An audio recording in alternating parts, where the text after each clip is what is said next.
Sebelum menonton, jangan lupa like, subscribe, dan tekan tombol lonceng. Selamat menyaksikan. Para pemirsa Eljon yang setia, kembali bersama kami acara Indonesia Business Forum dalam sektor bisnis agriculture.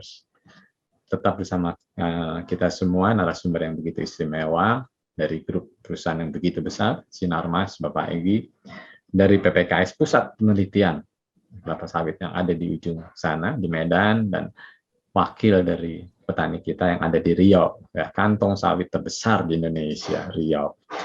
Baiklah, saya ingin menanyakan kembali kepada PPKS dulu nih.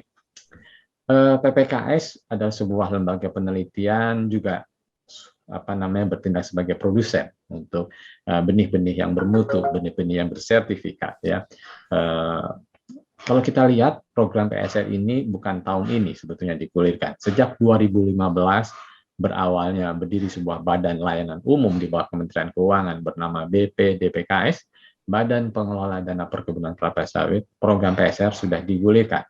Di sisi lain kita mendengar ada moratorium, artinya berhentinya pengembangan lahan-lahan sawit yang sejatinya kita sebut saja berubah dari ekstensifikasi menjadi intensifikasi. Nah, nanti pertanyaan kepada dua produsen, apakah ini tidak disikapi adalah sebuah potensi? Karena apa? Karena sawit-sawit rakyat Indonesia pada umumnya adalah sawit-sawit tua dan sawit-sawit tidak produktif. Artinya, walaupun ada moratorium, sebetulnya ada potensi pasar yang begitu besar untuk benih-benih peremajaan kebun-kebun rakyat. Nah, menurut PPKS, apakah ini tidak diantisipasi, atau ini sebuah lucky blow saja, kebetulan aja ini ada PSR, atau ini sebuah captive market yang sustain? Nah, saya pertanyakan sama nanti ke Pak Egy, tapi pertama kali ke PPKS dulu sebagai lembaga penelitian. Silakan, Pak Dokter. Baik, Pak. Jadi dengan adanya program PSR ya oleh pemerintah ya, Pak, dalam hal ini dikelola ya untuk pendanaan hibahnya oleh BPDPKS. Kita sebenarnya PPKS, Pak, sudah menyikapi sejak awal ya, karena kita juga terlibat di beberapa pembahasan, baik itu di aturannya, kemudian juga pembekalan-pembekalan untuk petaninya, kemudian dengan Dijenbun kita juga terlibat sebagai narasumber untuk aturan mainnya dan seterusnya, Pak. Kemudian kita juga menyikapi dengan mempersiapkan juga pembibitan yang siap salur, Pak, sebenarnya dengan kemampuan kami. Kalau kita mengikuti yang diinginkan ya memang kita nggak mampu, karena memang itu kan besar sekali ya. Kita hanya, kemampuan kita mungkin setahun kita membibitkan 3 juta yang tersebar itu di beberapa wilayah, di Sumut, Riau, kemudian di Jambi, di Kalimantan Barat, Kalimantan Tengah, Sumatera Selatan, Pak, kemudian juga di Sumatera Barat. Nah, itu kan untuk bagaimana kita bisa tadi distribusi bahan tanaman. Kemudian kita juga menggandeng penangkar yang jauh lebih besar dibanding mungkin sebelum ada program PSR. Sekarang sudah lebih dari 160 penangkar, Pak, yang tersebar di Sumatera, Kalimantan, Sulawesi, bahkan ada juga perwakilan Papua, meskipun masih satu, Pak, Papua ini. Tapi itu sudah syukur sekali untuk membantu bagaimana kebutuhan bibit ini bisa dekat ke petani yang akan melakukan PSR. Nah, kemudian, Pak, tentunya kami memandang, Pak, ini ya, bahwasanya untuk bisnis ataupun peluang untuk pengembangan ataupun bisnis kecambah kelapa sawit, bahan tanaman kelapa sawit, memang ini kalau menurut saya, Pak, kalau dulu kita mungkin menganggap ini adalah bisnis yang sifatnya akan surut gitu ya. Ada yang mengistilahkan sunset bisnis gitu ya, ada waktunya nanti akan surut. Nah, itu sudah memang waktu itu kita sudah mengalami dari mulai tahun mungkin begitu 2010, 11, 12 sampai 15 ini nanjak, kemudian setelah 15 ini terus turun, Pak, sampai 2019. Nah, itu kan memang pada saat itu kita betul-betul mengandalkan kepada ekstensifikasi. Nah, kemudian dengan program yang lebih, menurut saya lebih masuk akal adalah bagaimana kita bisa mengintensifkan lahan-lahan yang mungkin belum produktif ya, artinya kan potensi produksi yang ada itu kan masih jauh dari yang seharusnya Pak, baik itu dari sisi potensi lahan maupun potensi bahan tanamannya, progeni Pak ya, itu kan kalau kita elaborasi bagus, kita intensif, maka mungkin bisa CPO itu tidak hanya, kalau rata-rata sekarang kan mungkin 3 ke 4 ton per hektar ya, sebenarnya kan potensinya bisa di atas 6 kan gitu Pak ya, ton per hektar CPO per tahunnya. Nah, tentunya ini dengan apa namanya, permintaan ataupun PSR yang terus berjalan, baik itu perkebunan rakyat, kemudian juga perkebunan swasta nasional, kemudian juga perkebunan negara, maka sebenarnya Pak, kita memandang sejak tahun 2020 maka kita juga semacam revitalisasi kembali Pak ini apa namanya bisnis ini, sehingga kita bagaimana kita mempersiapkan untuk pohon induknya, kemudian bagaimana kita apa namanya, melakukan upaya-upaya untuk meningkatkan produksi benihnya Pak, artinya benih calon untuk cambah itu kan prosesnya tadi panjang tadi Pak ya, bisa setahun sampai 2 tahun untuk itu bisa kita siap salur tadi, sehingga waktu yang dalam waktu yang mungkin 2019 kita sudah mulai berpikir, 2020 kita mulai apa namanya, melakukan ini untuk bagaimana upaya meningkatkan kembali kapasitas kita gitu Pak. Mungkin itu Pak yang bisa saya sampaikan. Baik, nah sekarang kalau saya sebelum ke Pak Eko, nih saya kembali ke Pak Egy. Pak Egy, kalau saya bicara dengan produsen tulen, ya produsen tulen, melihat pasar yang terjadi sedikit kontraksi karena ada moratorium ya, artinya tidak boleh mengembangkan lagi. Sementara kalau saya lihat Sinarmas juga punya lahan yang begitu besar dan juga tidak dikembangkan, tapi justru bagaimana mengupayakan apa namanya, produktivitas itu lebih baik. Nah, pertanyaan ada 2 nih, Pak Egy. 1, berapa persen Bapak alokasikan benih itu untuk umum, baik petani maupun pengusaha lain yang memang tidak punya produksi benih, dan berapa persen yang diabsorb oleh grup sendiri? Ya, itu pertanyaan pertama. Kedua, tidak harus detail ya Pak, tapi paling nggak ada roughly-nya saja. Yang kedua, apakah tidak mungkin atau Bapak melirik nggak potensi pasar domestik dan pasar global untuk benih? Karena kalau kita bicara sawit, rasanya yang ada di beltnya ekuator, yang ada di garis ekuator kan nggak cuma Indonesia gitu ya, tetapi produsen benih itu 19 itu ya kita harus mengatakan kita yang terbaik, kita yang terbesar mungkin. Artinya pasar ekspor bukan berarti tidak dilirik nih oleh para pemain. Nah, gimana Pak? Berapa persen yang kira-kira terabsorb juga oleh pasar global? Silakan Pak. Oke, terkait kebutuhan selama ini ya, kita di tahun 2000 ya mungkin sekitar saya kebetulan saya bergabung dengan Sinarmas atau di Damai Emas ini saya dari tahun 2017, jadi pas awal-awal PSR itu kebetulan. Iya, betul ya. Berarti kita sudah mulai 2015 Pak PSR. Ya betul. Jadi saya pas ini saya langsung diterjunkan juga untuk itu. Dan apa namanya, saya juga banyak ikut rapat-rapat dari Dirjenbun terkait PSR ini. Nah, terkait kebutuhan untuk internal maupun eksternal ya, kita mungkin bisa kita bilang seperti ini. Itu saat ini itu sekitar waktu itu sekitar 50-50 lah. Jadi 50% untuk kita dan juga 50% untuk eksternal. Umumnya industri ya. Okay. Jadi kita juga mempersiapkan juga baik untuk industri luar maupun untuk petani, dan memang petani waktu dulu memang tidak begitu besar ya ininya ya untuk porsinya ya. Namun sekitar tahun 2019-an 2020 presentasi itu bergeser. Jadi dari yang kita cukup banyak untuk yang internal juga, kita juga sudah cukup banyak juga keluar. Jadi bergeser ke 40-60 gitu untuk yang internal. Jadi 60% untuk industri, 40% 60% ya untuk sendiri ya. 40% untuk kita sendiri, 60% untuk keluar. Dan kalau kita lihat di 60% tersebut itu porsi dari kita bagi ya antara industri atau yang benar-benar perusahaan eksternal dengan petani atau penangkar. Kalau kita lihat dari datanya itu dari tahun 2020, 2021 sampai tahun ini itu kita alokasinya kita tingkatkan. Jadi kalau dari 2020 untuk kebutuhan petani penangkar itu kita sekitar 19%, di mana di tahun 2021 kita tingkatkan sampai total ke 34%. Oke.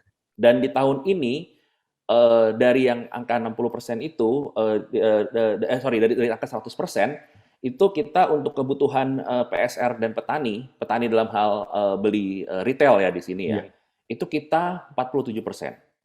Jadi 47% kita alokasikan untuk kebutuhan petani, PSR maupun penangkar. Jadi di tahun ini kita yakin kita bisa menyiapkan. Namun memang di semester 1 ini karena prosesnya memang butuh waktu, jadi kejadian inden itu Tidak bisa terjadi, dihindari, Pak, ya? tidak bisa dihindari gitu. Iya, Tapi oke. insya Allah di semester 2 nanti kita bisa menyalurkannya dengan sesuai dengan timeline, at least 1 bulan lah kita bisa menyalurkan. Oke. Terkait pertanyaan tentang global, memang tidak hanya di Indonesia saja fenomena ini ya, karena mungkin CPO ini kenaikan CPO ini menggairahkan industri minyak sawit di dunia gitu ya. Jadi baik dari belahan di Afrika sebagai asal muasal kelapa sawit ya, sampai di belahan benua Amerika itu semua juga tertarik juga untuk menanam. Sebagai gambaran, sebelumnya kami hanya menyalurkan ekspor itu ke Afrika, ke Liberia kebetulan. Di Liberia sana itu kita dari tahun 2016-17 dan tahun lalu kita juga sudah ada. Namun sekarang dari kebutuhan atas benih kelapa sawit itu kita sudah datang dari Amerika Latin. Kebetulan kami Desember lalu kami sudah mengirimkan untuk ekspor juga ke Honduras dan juga ke Kolombia dan Guatemala di semester 1 tahun ini, dan kita lagi proses juga untuk di India dan juga di Meksiko, juga beberapa negara itu. Dan kalau kita lihat mereka terutama India juga secara industrinya juga cukup bergairah. Kalau kita lihat saya kemarin sempat diskusi juga terhadap tim global kami, itu di sana dari pemerintahnya kalau tidak salah dia mendukung sekitar 250.000 untuk pengembangan lahan untuk di daerah India. Jadi menurut kami itu pasar yang potensial. Pasar yang cukup potensial juga. Saya boleh potong sedikit. Kira-kira berapa persen alokasi untuk pasar global kecambah atau benih yang Bapak akan alokasikan? Kalau saat ini sih kita paling masih di bawah 5% ya Pak. Kita kan masih melihat ya, karena juga prosesnya sendiri untuk perizinan ekspor permitnya dan segala macam itu memang butuh waktu juga gitu. Jadi saat ini sih kita sekitar 5%, hanya 5%-an saja. Tapi tidak menutup kemungkinan kita di tahun-tahun depan dengan semakin produksi kami juga semakin mencapai kapasitas produksi ideal kami, kita bisa menyalurkan dengan baik pasar domestik maupun pasar global ya. Ya. Nah, sekarang kita coba sapa dulu nih Pak Eko. Pak Eko, gimana dari kacamata petani yang katanya memegang saham industri 43%, saham pengendali nih Pak Egi ya, kalau 43% ya. Ini saham pengendali loh di industri ya. Menurut dua narasumber kita yang bergerak di research and development, walaupun juga produsen tulen, sebetulnya memang sudah dipersiapkan kok dan sudah diproyeksikan,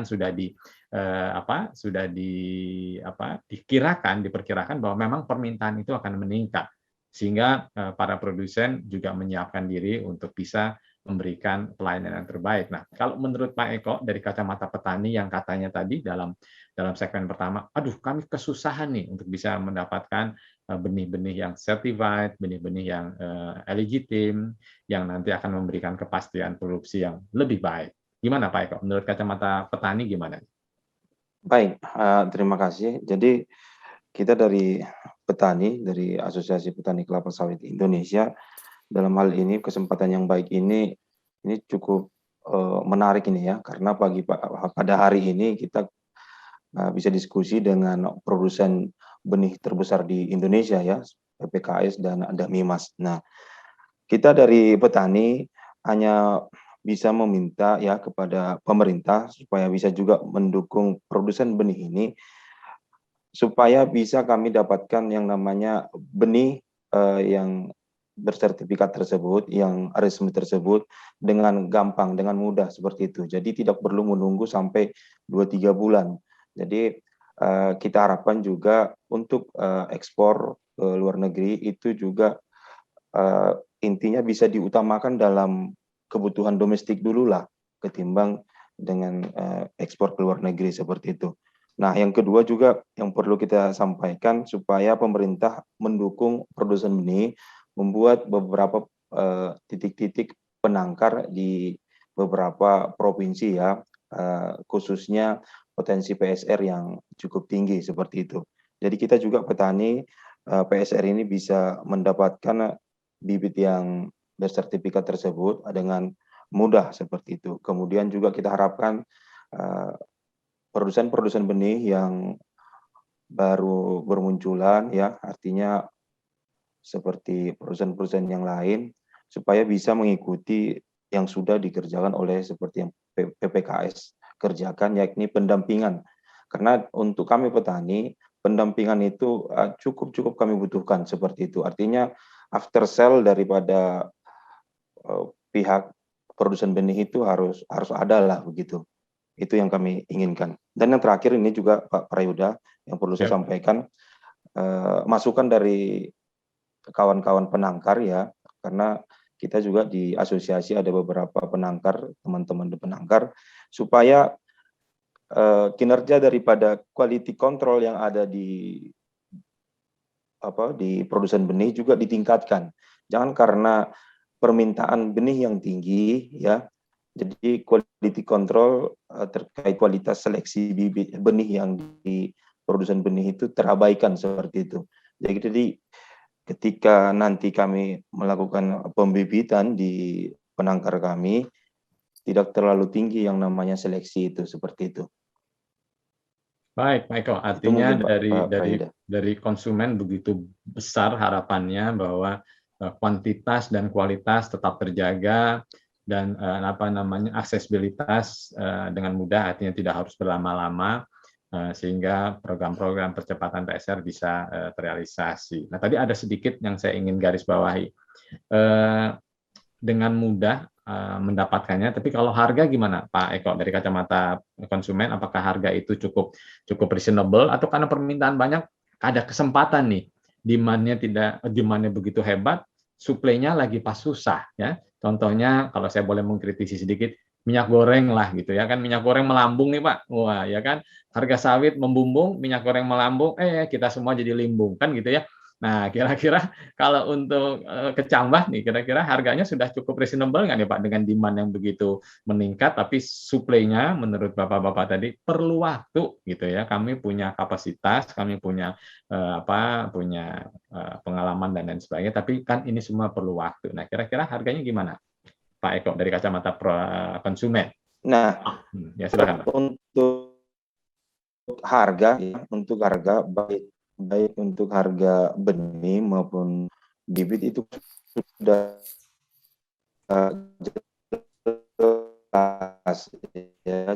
jelas untuk satu harga begitu, regulasinya sudah jelas.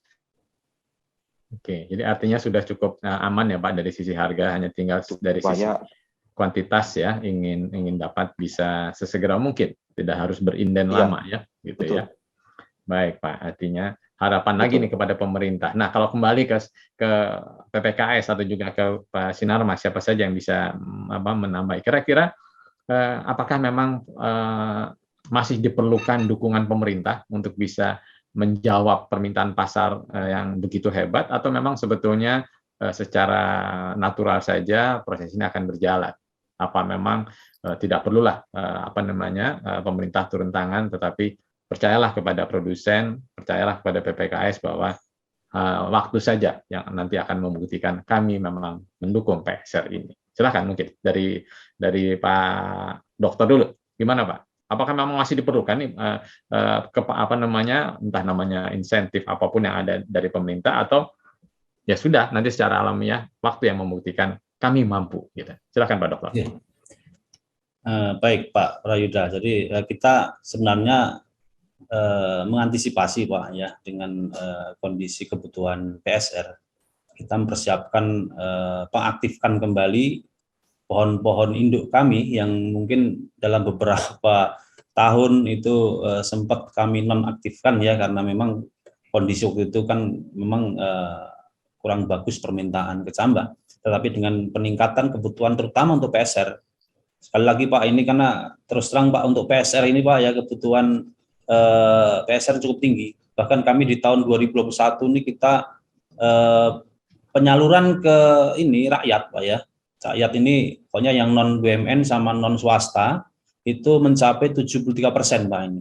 Oke. Bahan tanaman. Jadi cukup tinggi sekali Pak porsi dari kebutuhan bahan tanaman untuk petani.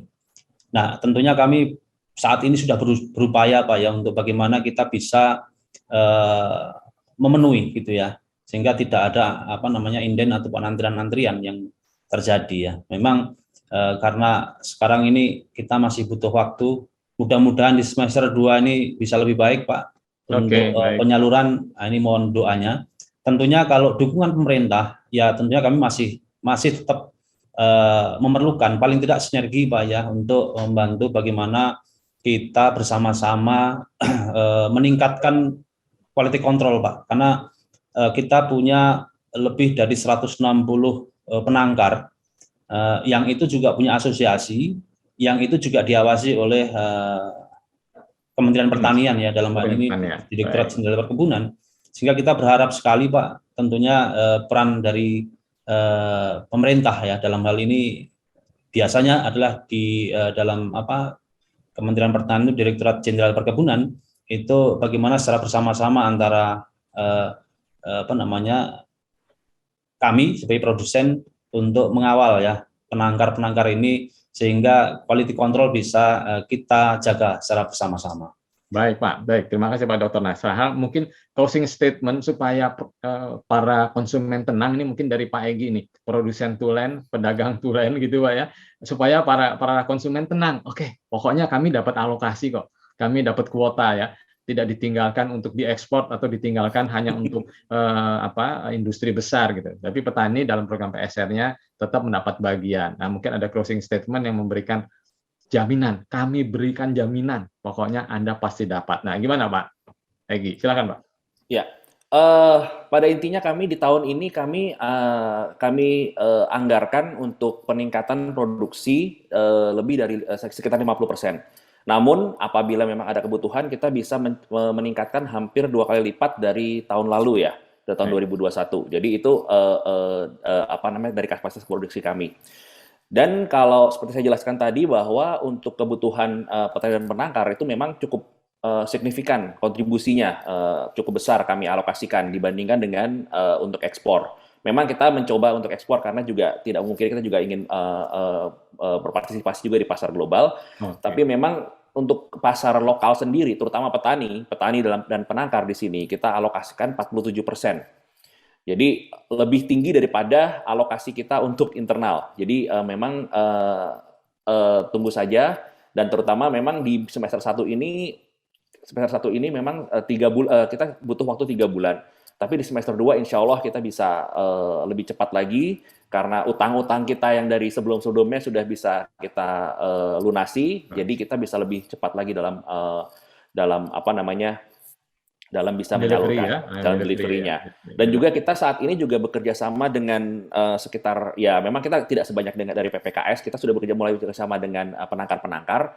Kita ada sekitar 10-an penangkar dari ada di Sumatera, di Kalimantan dan Sulawesi. Kita sudah bekerja sama dengan mereka, dan juga kita sudah jadwalkan juga untuk penyalurannya ke mereka.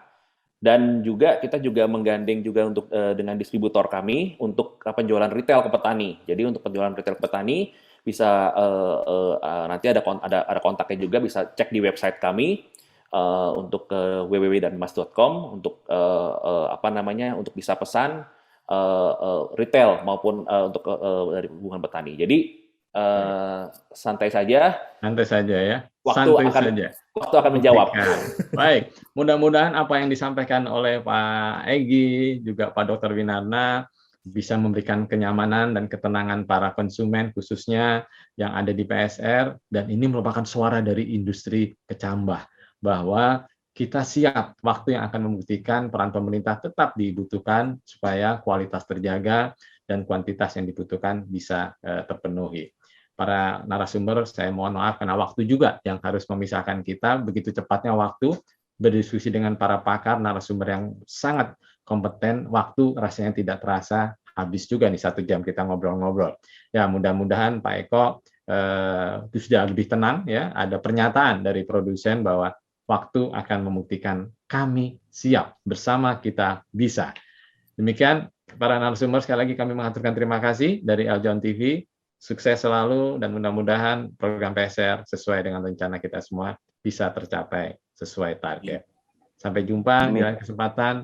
Senang sekali bisa ngobrol-ngobrol dengan Bapak. Sayang sekali Pak Eko, kelihatannya sudah rilis karena sinyal tadi ada beberapa kali saya lihat sinyalnya kurang baik. Sekali lagi terima kasih Pak Agi, Pak Dr. Winarna. Salam Terima kasih, Pak. sejahtera untuk semua. Sampai jumpa di kesempatan. Terima kasih Pak Pri, Mbak Sela, dan kawan-kawan di studio. Hai sahabat Eljon, wah kayaknya seru banget nih nontonnya. Pasti kalian udah like dan subscribe dong. Nah sekarang saatnya kalian untuk bagi keseruan kalian ke teman-teman kalian dengan cara klik share button. Klik ya.